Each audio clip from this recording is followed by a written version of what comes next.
Thanks, y'all.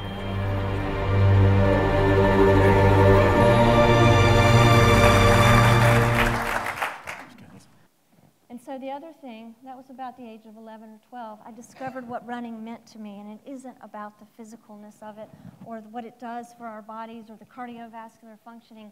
What it did was give me sanctuary and solitude and a place to connect with my divine.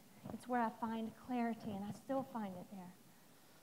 So the other thing that happened about the age of 15 was I come from a long lineage. Like we had my whole chart up here of my family. You'd see a lot of very thin, athletic people. You'd also see a lot of really good drinkers.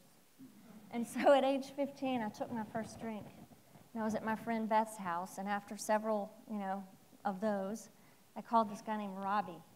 And he went to like the heathen public school, and I told Robbie that I loved him. And Robbie didn't know who I was, but by the end of the conversation with him, he did know who I was, and so did all of like his buddies. And there was something incredibly powerful about that, It's like those cultural messages that said the quick fix and the quick way to feeling good about yourself will work. And what I didn't realize at the time was that it was part of the plan, it was part of the lie, it was part of the way to dim the miraculous spirit that was me and you and all of us. And so these two worlds began to build momentum, and step by step the running improved, and I began to get competitive at it, because you can't just run because, you have to run for a reason, you have to run to compete, you have to run to achieve, you can't just run because. And so too did the drinking and the dark nights and a lot of really dark spaces. And so on July 6, 1993, I was 32 years old, I hit bottom. The running was no longer working, and I could not find solitude or sanctuary in that space. I couldn't find it anywhere. And so I called my big sister, Emily, and I told her I had two choices. I was either going to move to California, which is like the geographic here, or I was going to kill myself. And I asked my sister, Emily,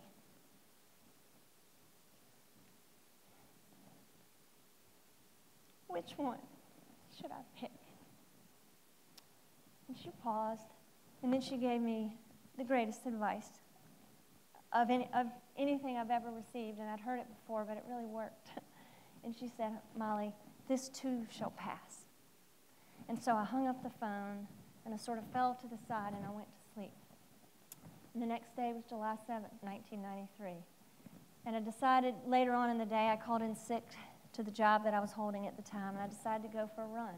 And there was this huge thunderstorm brewing off in the distance, massive clouds, electricity and lightning, and all sorts of just ions in the air. And so I put on my running clothes, and I remember thinking, it's too dangerous, don't go, don't go. And in among all the noises of all the shoulds and oughts, and you're not good enough or pretty enough or thin enough or whatever enough, came this one little voice. And this voice said, if you need to go, go. And so I remember descending those stairs, and about 5 miles into what ended up being a 6-mile run, something happened. And, for me to try to frame it into words does it a disservice. But there was something that happened. It was like the way the sweat came out of my pores and trickled down my chest and down my back, and the weight of my ponytail as it tugged behind me. And there was this spot at the intersection of Kenilworth and East Boulevard where I just felt nothing. It was as if there was no story, there was no should, there was no ought, there was nothing. It was as if I was just invisible, but in the most glorious way. The story disappeared. The whatever I should be was no longer there, and I just was. And so I burst into tears, and I walked home. And I knew that once I had experienced that, I couldn't go back. I couldn't go back to living the way that I had lived. That, something had changed. And I couldn't articulate what it was, but I knew that it had changed. And I didn't know what to do, so I just let it sit and let it marinate for a while. And then I got married, and I had a child, and when I gave birth to my son, it was like the purpose, what I was here for, began to reveal itself in the quiet times as I would nurse him. And so Girls on the Run, this thing that I wanted to do, something to help girls feel and know that they are safe to be themselves, no matter what our culture or no matter what their context is, no matter how they see it. They are safe and beautiful and whole just the way they are. And so I wrote out this curriculum, and I went to the school where I had my spill, and I'll never forget, going to meet with the after-school coordinator. I said, all right, I'd like to do this thing called Girls on the Run. And his response, and he's a good friend of mine still, he said, oh, that sounds cute. And I can remember thinking, cute? This is going to be a species-level transformational shift in the way girls and women perceive themselves. Like we're going to obliterate sexism and eliminate the objectification of women from across the globe. I really had that thought in my head, and yet I couldn't have said it then. I enjoy saying it now. But I couldn't have said it then, and so what do? You go right back to default mode, which felt a lot safer, so I probably did a little something like this. Now it is. Can we do it? He said yes. And so 13 girls arrived the following month. And I'll tell you right now that if you are at all ever questioning what it is that you're supposed to do or where you're supposed to land, I felt like this when those girls came. That's exactly the way that it felt. And if you ever question or wonder what it is you're supposed to do, if it makes you go like that, you're probably supposed to do it. And so the program has since grown. 13 little girls pulled 13 other little girls, and then we had 26, and then there were 75. And it's just been an amazing thing for me to realize that so many of us, whether we are third grade or 70 or male or female or old or young or left-brained or right-brained, we just want to know that we are loved. And so the program is now in 174 cities across North America. And there were...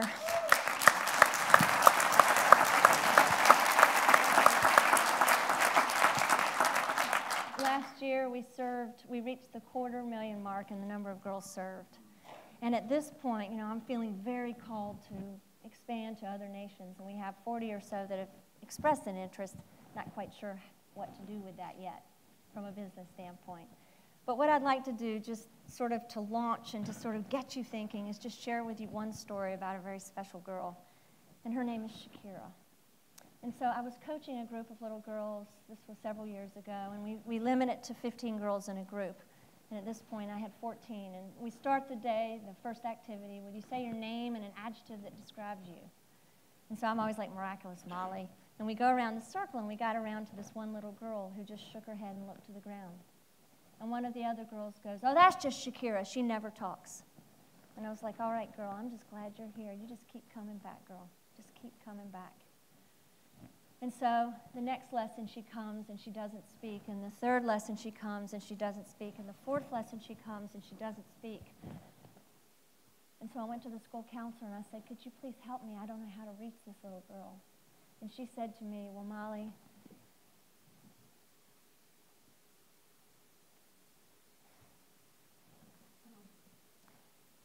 if you look closely about her calves and her thighs, you'll see the scars from the cigarette burns.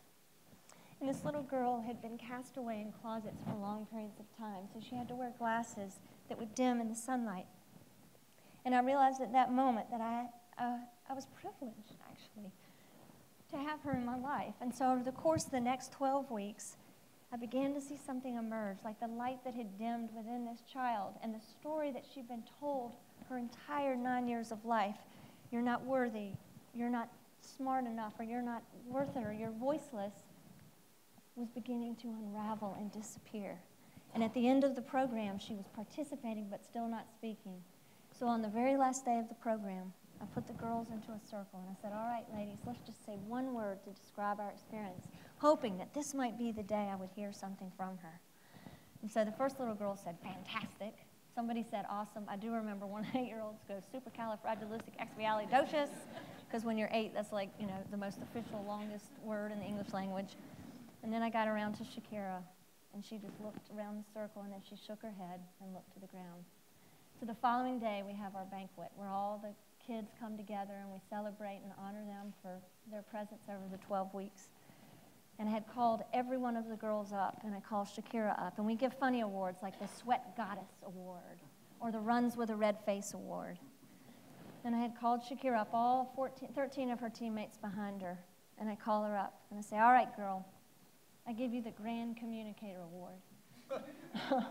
Because of how you communicate, you know, that little sparkle in your eye. And, you know, you communicate in ways that are so much richer than many adults. And that little girl pulled out of her pocket a card, and she handed me that card. And I read it. And I will tell you that in a room of 60 people, I felt great solitude and a great connection to my divine like I did on that July 7th run. And I handed that card back to her. And I said, will you read this to me? And that little 9-year-old took that card, and she began to shake and shake. And when you're really thin and you haven't been nourished for a long time, you do like this. And then she read it out loud. And what she said was, Dear Molly, the word I wanted to say on the last day of Girls on the Run was love. Your friend Shakira. And so my question to you, and I just really, really ask you this question, what do you want to say? And what stories do you tell yourself that limit you from saying what it is you need to say to the world? And I say, if Shakira can do it, you can do it. And if it includes bright red boots, you better go get you some. That's it.